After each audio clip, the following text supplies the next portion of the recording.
Welcome back to Everyday Kentucky. We are continuing our Truck Talk series. I am with John Hollan of H&A Law, and we are going to talk about cell phone usage and truck drivers. I know that when we talked earlier in a previous segment that logging your driving hours has now all gone digital. Some of those are on a cell phone. Everybody that you see sometimes now on a roadway is distracted. So sometimes that's not different for truckers. Unfortunately, it's not. It's all too common, and it is against the law. There is multiple laws, Kentucky laws, federal laws, which prohibit truck drivers from using handheld cell phones while driving. We talk about this a lot, but they're 80,000-pound vehicles, 70 feet long. In the blink of an eye, catastrophic injuries, death can occur. So there are very strict laws that prohibit the use of handheld devices, but whether it can be, we've had cases involving iPads or televisions, mini TVs, streaming videos, handheld cell phones, anything, a handheld electronic device is against the law for a truck driver to use while operating. And there's a lot going on if you get in a cab of a truck. So they have a lot to be distracted by. And so what happens if they do get involved in an accident and it is distracted driving? Yeah, so it can be hard to prove.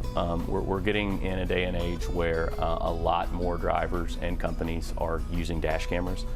Sometimes those companies will include a camera that not only faces the roadway but also faces the driver. So I'm handling a case right now, for example, where we got in that video, and it took me a second, but I see the cell phone, and I realized, actually from my son, and watching all of his kids' videos, I'm like, oh my God, he's watching YouTube. So, sometimes we're able to get that footage, but a lot of times we're not. And, it's sad, but as a society, we are all, I think, very glued to our electronics. And when I get involved in a case and we think that distraction might have been a cause of a crash, even if we don't have the video, what we're looking at is getting the phone itself, getting the cell phone tower, the data records, getting the truck engine records that might show erratic driving behavior related to a crash that we think could show distraction. So there's all kinds of different ways to look for it.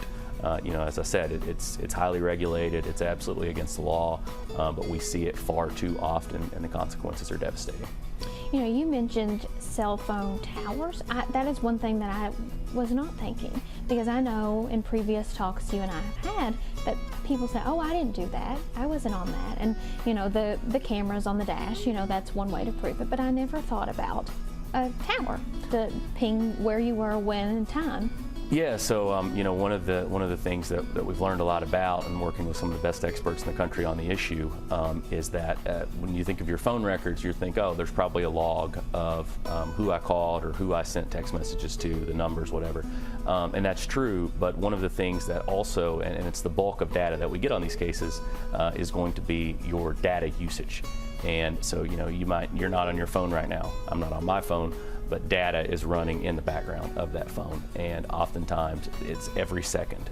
It'll be for a day, you might have 300 pages of data usage inside of a phone record. And along with that record, we're gonna get the cell tower triangulation. So it's gonna be the GPS coordinates. So it's useful for a lot of reasons. Sometimes the timing or location might be in dispute on a case. We've talked about the hours of service. We've used cell phone data to prove or disprove that. Even the sleep medical issues, cell phone data comes into play on that. It's one of the most important pieces of evidence. I think not only in a truck crash case, but in any case, any television show or any court case you follow now, you're going to see cell phone evidence. We rely on them a lot as a society, and they are big pieces of evidence in litigation. And if someone is looking to get in contact with you in your law office, where do we find that? Yeah, so our direct call number is on the screen below me. We have offices here in Lexington, also in Louisville.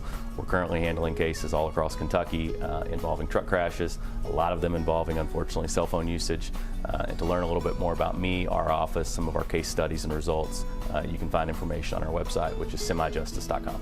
Perfect. Thank you so much, John, for these truck talks. Thank you.